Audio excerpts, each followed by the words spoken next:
भर्गो देवस्य धीमहि धियो यो नः प्रचोदयात्। आराध्य देव भगवान चित्रगुप्त जी महाराज को अंतःकरण में धारण रखते हुए सर्वप्रथम मैं समाज सेवा भाव से और प्रत्येक व्यक्ति को दिल की गहराइयों से प्रणाम करता हूँ। स्वर्गीय श्रीमती रंजना जी भटनागर स्मृति सेवा क्लब की ओर से संपन्न करवाए जाने वाले रक्तदान शिविर में मैं सदैव अपनी उपस्थिति को सुनिश्चित रखते हुए अपने शक्ति सामर्थ्य के अनुसार योगदान देने का प्रयासरत रहा हूँ।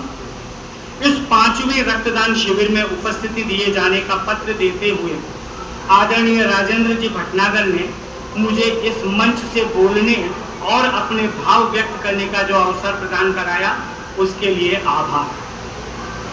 सर्वप्रथम तो मैं स्वर्गस्थ आत्मा रंजना जी भटनागर को नमन करते हुए इस बात को जरूर साझा करना चाहूंगा कि रंजना जी जैसी शख्सियत जिन्होंने स्वयं इस संसार में रहते हुए सभी के साथ आत्मीयता का भाव रखने के साथ सदैव पुण्य कर्म में संलग्न रही थी, आज उनकी समृद्धि में रखे गए शिविर में आगमन और पुण्य लाभ प्राप्त करना हमारे सभी के लिए भाग्य की बात है। विद्वजन भारतीय सनातन धर्म हमें बोया काटा के सिद्धांत पर जीने की प्रेरणा देता है। हम इस मनुष्य जन्म में जिस प्रकार के कर्म करते हैं वही प्रारब्ध बनकर हमारे साथ चलते हैं।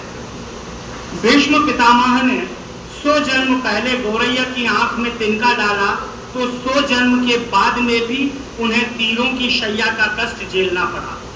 उसी प्रकार हम अगर कुछ अच्छा करते हैं, पुण्य कर्म करते हैं तो उसका पुण्य लाभ, और कुछ बुरा करते हैं तो उस कर्म का पाप फल हमें भोगना ही पड़ता है। संचित कर्म फल का सकारात्मक कोटा तैयार करने के लिए दान सबसे सरल उपाय है। अर्थदान, अन्नदान, विद्यादान, समयदान और अंशदान। पर इन सभी के साथ रक्तदान के महत्व को वही समझ सकता है जिसने परमार्थ पर चिंतन किया है। रक्तदान वो दान है जो किसी को नया जीवन प्रदान करने वाला होता है। आपका 1 यूनिट रक्त किसी को सांसें प्रदान करता है। हाँ, जैसे धन संपदा, जैसा अभी बात हुई थी कि नष्ट होने वाले, जिस प्रकार धन के केवल 3 उपयोग में लिया जा सकता है, या तो हम उसे उपयोग कर लें, उपभोग कर लें, या उसे दान कर दें, और या फिर वो नष्ट ही होना है। इन 3 के अलावा चौथा धन का कोई उपयोग हो ही नहीं सकता। तो वही चीज हमारे रक्त के साथ में, जितना रक्त हमारे शरीर के लिए जरूरी है उतना रक्त हमारे पास में रहे, या तो उसको दान कर दें और उससे एक्सेस होने पर वो नष्ट ही होना है। रक्तदान किया हुआ कभी व्यर्थ नहीं जाता। रक्तदान करने वाला व्यक्ति किसी को नया जीवन देता है, नई उम्मीद देता है, विश्वास देता है। उसके लिए हम कह सकते हैं कि सच्चा परमार्थ करने वाला ये है। एक बार फिर आप सभी का आभार।